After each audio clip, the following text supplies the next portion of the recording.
বাসায় আজ কার জন্মদিন সেলিব্রেশন হচ্ছে? খুব ঘরোয়াভাবে আয়োজন কেন? আল্লাহ তাআলা যেকোনো মানুষকে যেকোনো প্রতিকূল পরিবেশ থেকে মোকাবেলা করার জন্য তৌফিক দান করুন। আমিন।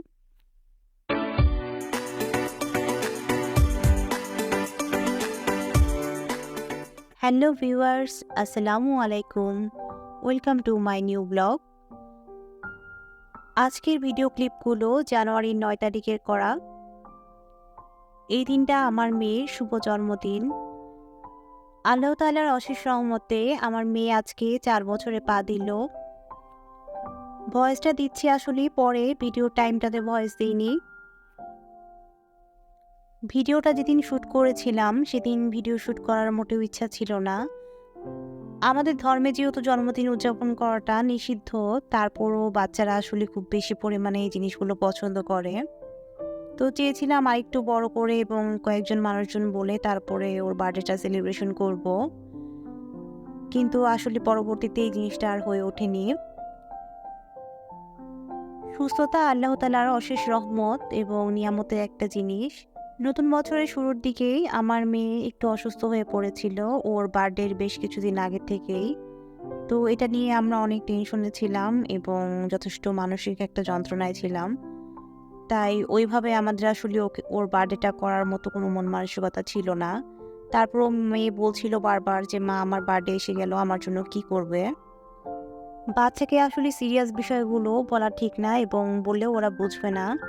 তো তারপরও যতটুকু সম্ভব হয় ওর জন্য আমরা ঘরে যে কয়জন মেম্বার ছিলাম সবাই মিলে একটু সেলিব্রেশন করার চেষ্টা করেছি।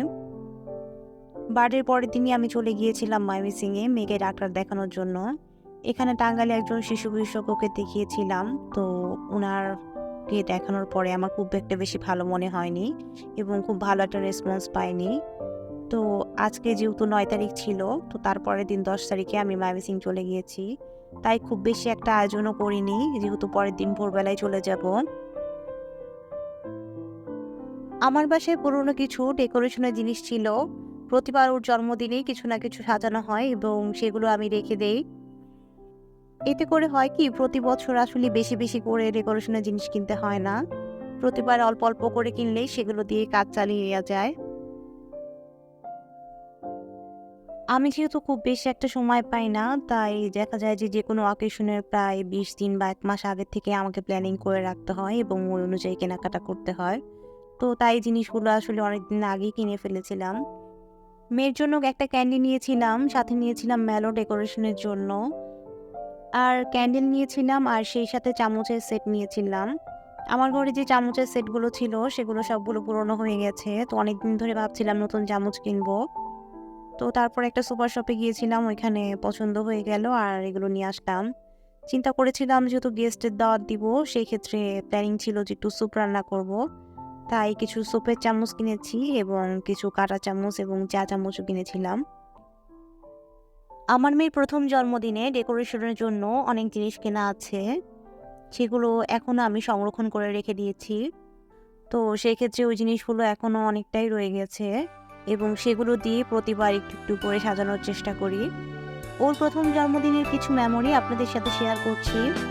আপনারা সবাই আমার মেয়ের জন্য দোয়া Happy করবেন এবং আমার মেয়ের birthday সুস্থতা to কামনা করবেন। you. Happy birthday to you. Happy birthday to dear one. Happy birthday to you. From এখানে আমাদের ৪ ভাই বোনের Mother's একসাথে ছবি। heart আমার যে ২ বোন আছে ওরা আমার খালামণির মেয়ে, আমার কাজিন। কিন্তু কাজিন বললে ভুল হবে। দেখা গেছে যে ছোটবেলা থেকে আমরা সবাই একসাথেই বড় হয়েছি। go with এগুলো you. আরো ৩ বছর আগের ছবি। এখন সবাই অনেক বড় হয়ে গেছে। আমার ভাইও মাশাআল্লাহ সামনে বিয়ে করবে। সবাই আমরা কাজের চাপে একজন আরেক দিকে চলে গিয়েছি। তারপরও যখন আমাদের পুরনো স্মৃতিগুলো মনে পড়ে, মনে হয় যে ওই দিনগুলো আসলে অনেক ভালো ছিল। আরো টুকটাক কিছু কেনাকাটা ছিল। মেয়ের ঘড়ি নষ্ট হয়ে গিয়েছিল। সে বলেছিল যে, "মা, আমার জন্য একটা ঘড়ি নিয়ে এসো।" তাই পিঙ্ক কালারের একটা ঘড়ি কিনেছি। আর মাথায় পরার জন্য একটা ক্রাউন কিনেছি। আর কিছু পিঙ্ক বেলুন নিয়ে এসেছিলাম। আর ঘরে যে জিনিসগুলো আছে এগুলো দিয়ে টুকিটাকি জিনিস দিয়ে সাজিয়ে নিব।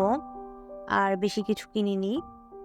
আমার কাছে একেবারে পিঙ্ক কালারের কাপড় না থাকলেও মোটামুটি ম্যাজেন্টা কালারের কাপড় আছে।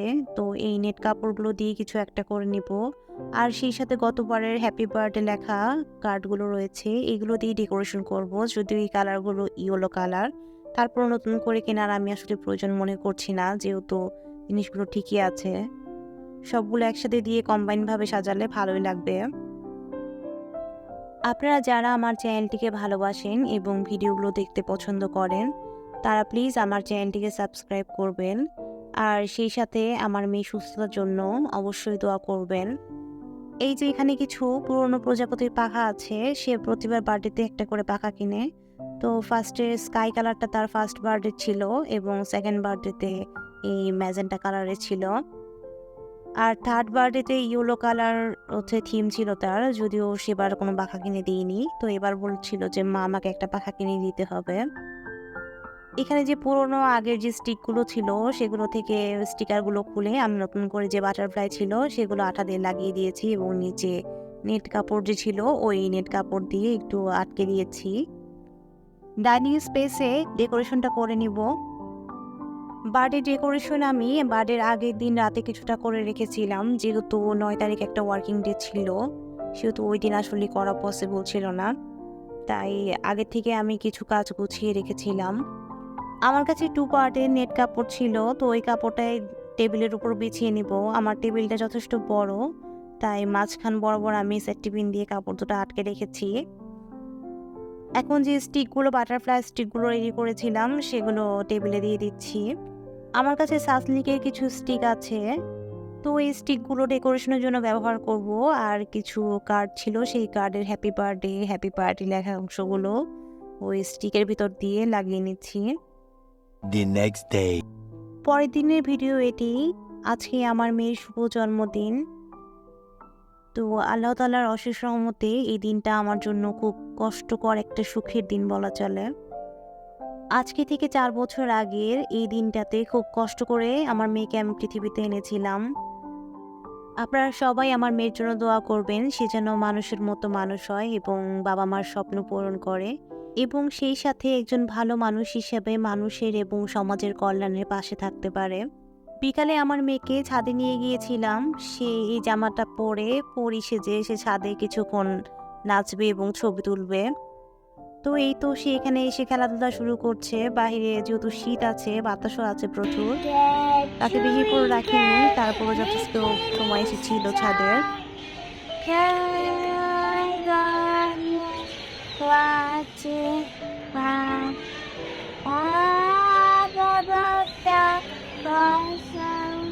ওকে নিয়ে ছাদের উপরের অংশে চলে যাচ্ছি, সে উপরেও কিছু ছবি তুলবে। এখানে এসে দেখলাম যে একটা ঈগল পাখি বসে আছে। খুব অবাক হয়েছিলাম ঈগল পাখি দেখে, যেহেতু সচরাচর আবাসিক এলাকায় ঈগল পাখি দেখা যায় না। তারপর পাখিটা উড়ে গিয়েছে। আমার মেয়ে নিজেকে এখন পরি ভাবছে। আর তার হাতে যে জাদুর কাঠিটা আছে, এই লাঠিটা দিয়ে সে যে কোনো ধরনের ম্যাজিক করতে পারে, এটা তার অনেক বিশ্বাস।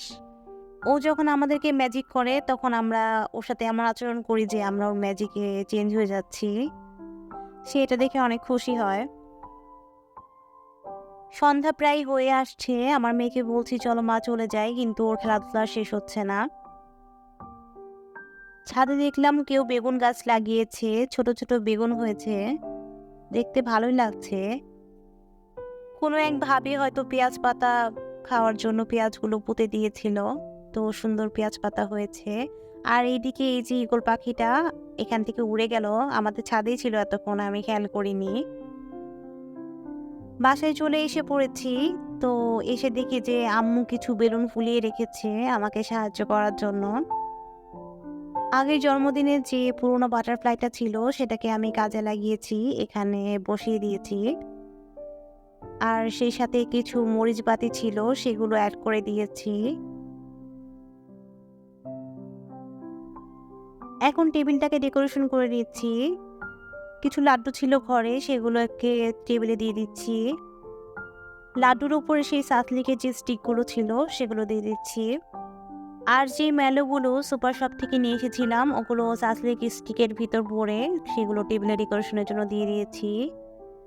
আমার হাজবেন্ড অফিস থেকে মাত্র এসেছেন, তাই উনি একটু ফ্রেশ হয়ে নিচ্ছেন। উনার ফ্রেশ হওয়া হলেই আমরা সবাই কেক কেটে নিব। এখনও ময়মনসিং যাব, সেই ব্যাগ গুছানোর টাইম পাইনি। তো বার্থডের এই কাজগুলো শেষ হলেই আমি ব্যাগ গুছিয়ে নিব। এই তো আমার মেয়ের বার্থডে কেক রেডি। আমি একটা অনলাইন শপ থেকে বার্থডে কেকটা অর্ডার করেছিলাম। এটা আসলে একটা হোমমেড কেক। টাঙ্গাইলে আমি খুব বেশি পরিমাণ হোমমেড পেজ চিনি না। তো অনেকগুলো পেজ দেখে এই পেজটা আমার মোটামুটি ভালো লেগেছিল এবং কেকের ডেকোরেশনটা আমার মেয়ের পছন্দ অনুযায়ী ছিল। তাই এই কেকটাই অর্ডার করেছিলাম। এখানে আমার হাজবেন্ড কেকের মোমবাতিগুলো ধরিয়ে দিচ্ছেন। বাবা মেয়ে একসাথে ছবি তুলছে। এই তো আমার মেয়ের মোমবাতি ফু দেওয়া হয়ে গেল আর সেই সাথে কেক কাটা হয়ে গেল। Happy birthday to you. তার কেক খাওয়ার পর্ব চলছে। সেই টাইমটা কেক খাওয়ার জন্য অধীর আগ্রহে বসে থাকে। তো দেখা যাবে এখন রাতে সে কেকটাই খাবে, রাতের আর কোনো ডিনার করবে না। এরপর আজকে সে কেক খেয়েছে, সাথে অনেকগুলো মেলো খেয়েছে। তারপর আমি আর ক্যান্ডিটা খেতে দিইনি, এগুলো খেয়ে ঘুমিয়ে পড়েছে। আমি এটাই চিন্তা করেছিলাম, যেহেতু এই টাইপের খাবারগুলো খেলে বাচ্চাদের আসলে ঘরের খাবারের প্রতি কোনো আগ্রহ থাকে না। May good luck go with you and happiness too.